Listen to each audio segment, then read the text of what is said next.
চাচা, চাচা, বাড়িঘর এত সাজানো কেন? আর হেনা কোথায়? চাচা, কথা বলছেন না যে? চুপ করে আছেন কেন?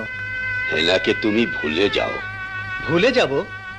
হ্যাঁ বাবা, হেনার বিয়ে হয়ে গেছে। না না, হেনার বিয়ে হতে পারে না। আমি বিশ্বাস করি না। চাচা বলুন, আপনি যা বলছেন সব মিথ্যে। হেনার বিয়ে হতে পারে না, পারে না। বিশ্বাস করো বাবা, এতক্ষণের মতো লঞ্চ ঘাটে পৌঁছে গেছে। হেনা!